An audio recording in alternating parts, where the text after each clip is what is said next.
Hi, my name is Brian Harris, and this is my book review for This Changes Everything: Capitalism versus the Climate. It's written by Canadian author Naomi Klein. Naomi Klein is most well known for her idea of the shock doctrine. The shock doctrine is about a concept she calls disaster capitalism.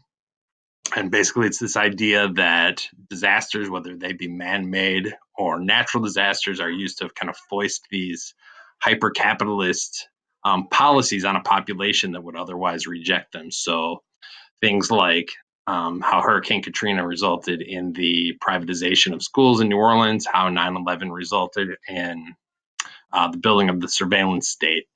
So Klein approaches approaches climate change by saying climate change is going to have a lot of disasters accompanying it, and we have an opportunity. And at this point, it looks like we could have lots of disasters that result in lots of bad policies and a huge transfer of wealth to the 1%, which is already happening, but that on steroids. Or what we can do is we can use climate change as an opportunity to build a just society. Um, she so it's got to be one or the other, and so she's arguing for obviously the latter. Um, she blames climate change on the kind of the hyper capitalism that has taken place in the last 30 years. Obviously, greenhouse gas emissions were a problem before that as well, except they have increased so incredibly rapidly. And she blames us on things like outsourcing to foreign countries to have lax pollution standards being used to um, build up products for Americans, and the boats that are going around the world spewing carbon dioxide into the atmosphere with all the shipping of things that are made in China and bought in America, for example. She talks about right-wing climate denialism, about how the idea is that she explains it by saying climate change is a real threatening idea to the status quo, because it's a pretty stark indictment of the status quo when the status quo is literally killing the planet. Of course, people who are invested in the status quo and power are going to oppose it. So I thought that was an interesting take on denialism. She talks about 2009, why we didn't really use this great historic opportunity to fight climate change. Obama had come into office.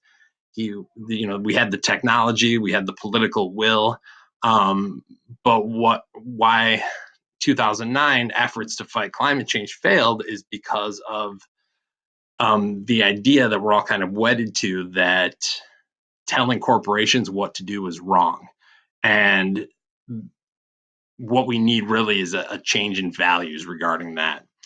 She talks about the concept of extractivism, which is just the idea that you can just go to the earth and just take anything you want. She talks about the island of Nauru and about how it was a place filled with bat guano, and Nauru was mined extensively for bat guano and had some boom times for a while. People was very wealthy, but now all the bat guano is gone.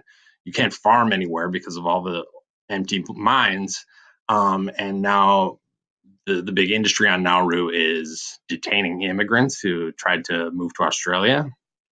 And of course, Nauru is a low-lying Pacific island, so it's particularly threatened by climate change.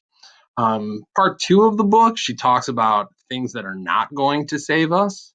And so the three examples she gives are big green, fossil fuel billionaires, and global and geoengineering.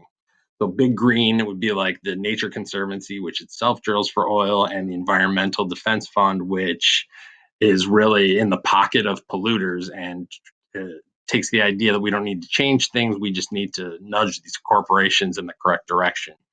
Fossil fuel billionaires like Richard Branson have been totally ineffective at stopping climate change, and geoengineering just sounds completely insane. And while I doubt that she has the scientific knowledge to really make a judgment about it, she does say that if geoengineering could be used to start to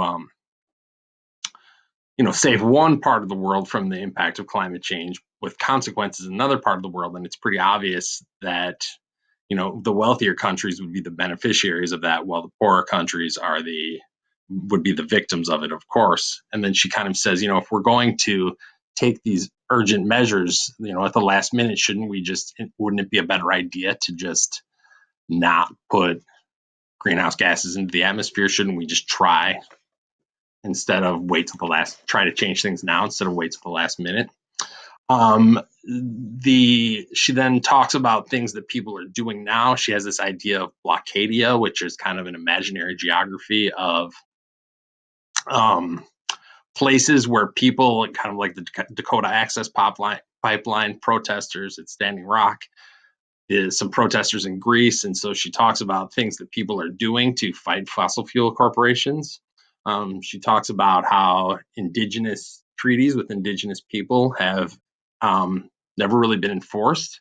Enforcing them is actually a good tool to use against fossil fuel countries, because it turns out that courts have ruled in Canada that giant swaths of British Columbia were never actually ceded by the native people there. And if they were, they weren't ceded for the purpose of destroying it for oil. She also talks about the debt that wealthy countries have to poorer countries, that it was not poorer countries that caused climate change. It was wealthy countries that polluted the commons for everyone. So it's wealthy countries, and especially polluters, who need to pay to get this underway. The conclusion, she looks back at different social movements in history comparable to the type of social movement she thinks we need now. She doesn't really find any particularly good examples. She looks back at abolitionism and the civil rights movement, and she says that where those movements failed was in the economic aspect. So we need a social change and we need an economic change if we're going to fight climate change. So it doesn't cost any money for people of different races to be able to sit at the same lunch counter, but it does cost money to end generational poverty in the African American community. And so what we need to do is to finish the battle of these various movements, because those are the key to ending climate change. So basically, she makes a kind of interesting point that really doing anything to improve people's lives is a battle against is a way to fight climate change. So the labor movement, civil rights movement, the gay rights movement are all kind of things that can be used, things that we need to do, we need to finish the economic agenda of these movements to end climate change. I liked it. The main objectives of the work were to make the case that climate change is more of a crisis of values than anything else, and that we need to change those values, especially the hyper-capitalistic values that we have. Making the case that a crisis of values is the culprit really worked well. She also really made the case. She made the fossil fuel industry look absolutely terrible.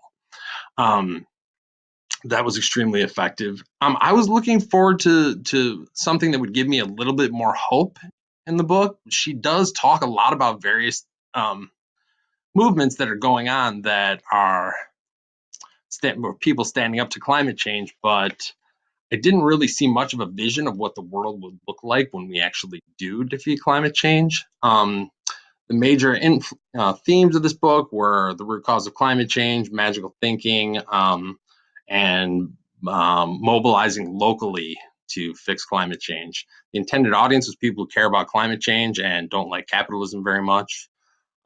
So me, the author, she did change a little bit my ideas about what causes climate change. Getting me to sour on capitalism is not a very big lift, not a very heavy lift. But if you would have asked me before, what is the cause of climate change, I probably would have just said people being stupid or something like that. But it really kind of sharpened my viewpoint about what exactly is going on. Yeah, that is my review. I hope you read this book. It's really good. Thanks.